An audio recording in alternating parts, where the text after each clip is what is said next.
নেতৃত্ব যদি ঠিক থাকে, নেতার যদি সদিচ্ছা থাকে, এক মাসের মধ্যে বাস্তবায়ন করা সম্ভব। এটা আমরা প্রমাণ করেছি। বাংলাদেশে কোনো প্রকল্প বছরের পর বছর বাস্তবায়ন করা যায় না। আমাদের অর্থনীতির মূল কেন্দ্রবিন্দু হবে যারা পিছিয়ে পড়া মানুষ। ৫,৫৭৫টি পরিবারের নারী প্রধানদের কাছে ইতিমধ্যে এই টাকা তাদের অ্যাকাউন্টে জমা হয়ে গেছে। তাদের কিছু করতে হয় না, তাদের কারো কাছে যেতে হয় নাই, কারো কাছে চাইতে হয় না। সরকার নিজ উদ্যোগে প্রতিটি বাড়িতে গিয়ে গিয়ে সার্ভে করে বের করেছে এই ৪১ নম্বর ওয়ার্ডের মধ্যে সবচেয়ে যারা হতদরিদ্র, কারা সবচেয়ে যাদের চাহিদা রয়েছে, যে পরিবারগুলো পাওয়ার জন্য তাদের আয়ের সাথে সামঞ্জস্য রয়েছে। এবং এটা আমরা শুরু করছি একেবারে হতদরিদ্র যারা, তাদেরকে দিয়ে শুরু করব। তারপরে দরিদ্র যারা তারা আসবে, তারপরে নিম্ন আয়ের মানুষ আসবে, তারপরে মধ্যবিত্ত আসবে। এটা উপরের দিকে এইভাবে চলতে থাকবে। এটা বিশাল কর্মযজ্ঞ কিন্তু এটা। এবং সবচেয়ে বড় কথা হচ্ছে সরকারের দায়িত্ব নেওয়ার ১ মাসের মধ্যে এটা বাস্তবায়ন করা।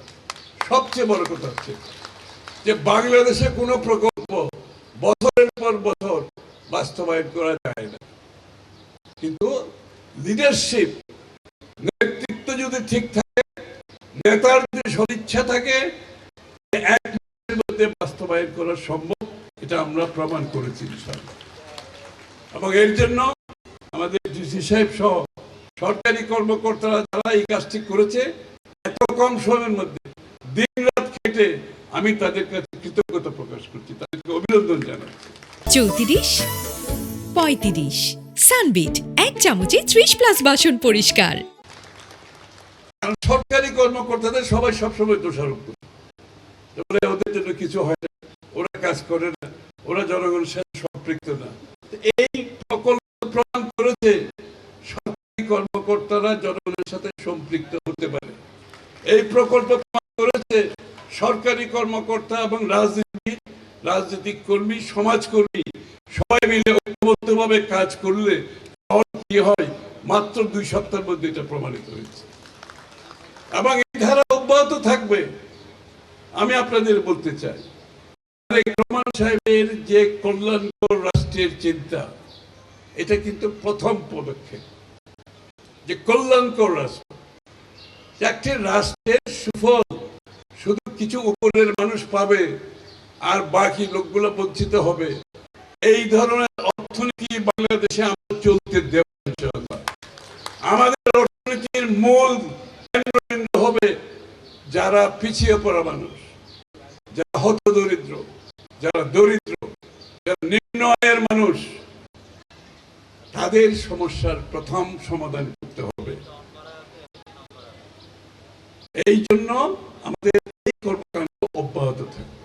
শুধু ফ্যামিলি কার্ড, আপনারা জানেন ইতিমধ্যে আমাদের স্বাস্থ্য সেবার জন্য বিনামূল্যে স্বাস্থ্য সেবার প্রকল্প আমরা গ্রহণ করেছি।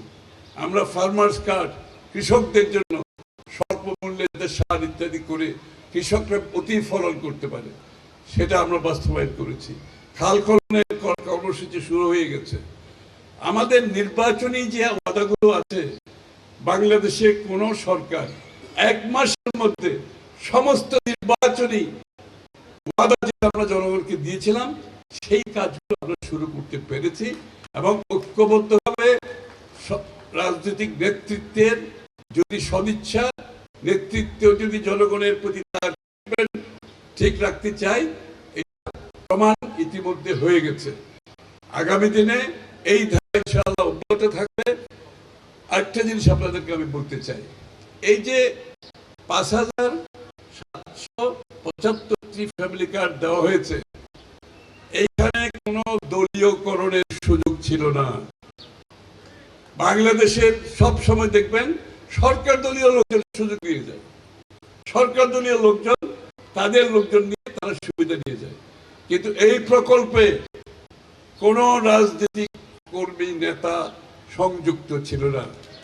এইটার পুরোপুরিভাবে সরকারের কর্মকর্তারা নির্দ্বিধায় নির্বিঘ্নে স্বাধীনভাবে এই কাজটা করেছে, যার জন্য দল মত নির্বিশেষে, ধর্ম বর্ণ নির্বিশেষে সবার কাছে এই সুযোগটা আমরা পৌঁছে দিতে পেরেছি।